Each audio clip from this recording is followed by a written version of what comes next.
Hello बच्चों, question is evaluate the following integral. तो हमें यहाँ पर ये इंटीग्रेशन दिया हुआ है, इंटीग्रल दिया हुआ है, इसे सॉल्व करना है, राइट।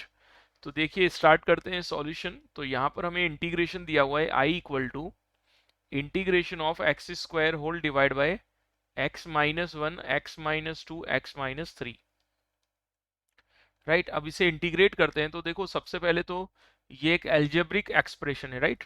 तो एल्जेब्रिक एक्सप्रेशन के अंदर नीचे हमें फैक्टर फॉर्म में दिया हुआ है, तो यहाँ पर हम इसे सॉल्व करेंगे बाय यूजिंग पार्शियल फ्रैक्शन। तो यहाँ पर हम जो मेथड यूज करने वाले हैं that is partial fraction method. तो ये this is the partial fraction method. तो स्टार्ट करते हैं। देखो पार्शियल फ्रैक्शन मेथड में सबसे पहले हमने क्या किया, फंक्शन को अलग से इंटीग्रेशन के बाहर ले लिया, बिकॉज हमें क्या करना है कि फंक्शन को सिंप्लीफाई करना है। सिंप्लीफाई करके हमें उस पर्टिकुलर फॉर्म में लेके आना है, पर्टिकुलर ऐसी फॉर्म में लेके आना है जहां से वो इजीली इंटीग्रेट हो जाए। तो हम ये चाहते हैं कि जो डिनोमिनेटर के जो फैक्टर्स हैं ये सेपरेट हो जाएं, तो उसके लिए हमें कुछ कांस्टेंट की जरूरत पड़ेगी। This method is called by partial fraction method. तो हमने क्या किया कि डिनोमिनेटर में जितने फैक्टर्स आ रहे हैं उतने फैक्टर्स के अकॉर्डिंग हमने कांस्टेंट ले लिए।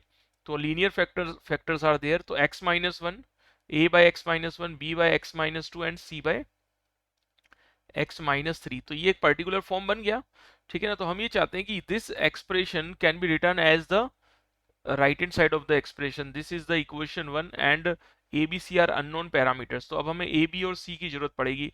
तो उसके लिए जब हम एलसीएम लेंगे तो हम क्या देखते हैं, देखो एलसीएम लेने के बाद ए किससे मल्टीप्लाई हो जाएगा, x-2 x-3। तो मैंने जब एलसीएम लूंगा तो डिनोमिनेटर तो कैंसिल हो जाएंगे, तो हमें ये एक फॉर्म मिलने वाली है, b multiply with x-1 x-3, right, x-1 x-3 and c multiply with x-1 x-2। तो एलसीएम लेने के बाद हमें ये एक फॉर्म नजर आ रही है, राइट। अब हम क्या कर सकते हैं कि देखो, अब अगर हम x इक्वल टू 2 पुट करते हैं तो x इक्वल टू 2 पुट करने से आप देख सकते हैं a जीरो हो जाएगा क्योंकि 2 माइनस 2 जीरो, एंड c भी जीरो हो जाएगा क्योंकि x-2 यहाँ भी एक फैक्टर है। तो x इक्वल टू 2 पुट करने से a और c तो जीरो हो जाएगा, पर लेफ्ट हैंड साइड में 2 का स्क्वायर 4 और राइट हैंड साइड में 2 माइनस 1 1, और ये माइनस b, तो यानी b का वैल्यू आ जाएगा -4। तो b का वैल्यू हमें मिलेगा -4। अब हम x इक्वल टू 1 पुट कर लेते हैं या 3 पुट कर लेते हैं। फर्स्ट 3 पुट करेंगे, अगेन देखो a जीरो हो जाएगा और x-3 यहाँ भी आ रहा है तो b वाला पार्ट भी जीरो हो जाएगा। तो हमें मिलेगा 3 का स्क्वायर 9, और राइट हैंड साइड में क्या मिलने वाला है, 3 माइनस 1 2 एंड 3 माइनस 2 1, यानी हमें मिलने वाला है 2c। तो c का वैल्यू एग्जैक्टली आ जाएगा 9/2। अब हम अगला वैल्यू रख देते हैं। चलो x इक्वल टू 1 वाला फैक्टर बच गया क्योंकि हमारे पास तीन फैक्टर थे, x-1 x-2 एंड x-3।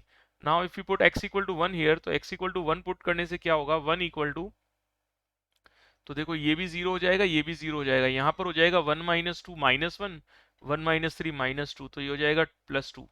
तो यहाँ मिलेगा हमें 2a। तो a का वैल्यू क्या मिल रहा है, a का वैल्यू मिल रहा है 1/2। तो आपने देखा कि a b और c का वैल्यू हमारे पास आ चुका है, तो इसे हम पुट कर लेंगे, पुट इन इक्वेशन 1। और इक्वेशन 1 में जब हम पुट करेंगे, a की जगह आ जाएगा 1/2, b की जगह आ जाएगा -4 एंड c की जगह आ जाएगा 9/2। और ये जो एक्सप्रेशन है left hand side is equal to right hand side है, तो हम इसे रिप्लेस कर सकते हैं इंटीग्रेशन के अंदर। So now integration will become a is 1/2 by x-1 dx and b is -4 dx by x-2 and c, the value of c is 9/2 integration dx upon x-3। तो हमें क्या मिला, 1/2। इसको इंटीग्रेट कर लेते हैं, अब तो सिंप्लीफाई हो गया। देखिए कंप्लीटली सिंप्लीफाई होने के बाद इंटीग्रेशन क्या हो जाएगा, इंटीग्रेशन ऑफ 1/2 बाहर आ जाएगा, dx upon x-1 is ln x-1, dx upon x-2 is ln x-2 and plus 9/2 dx upon x-3 is ln x-3 plus c, where c is the constant of integration. So this is the final answer. I hope this is clear. Thank you.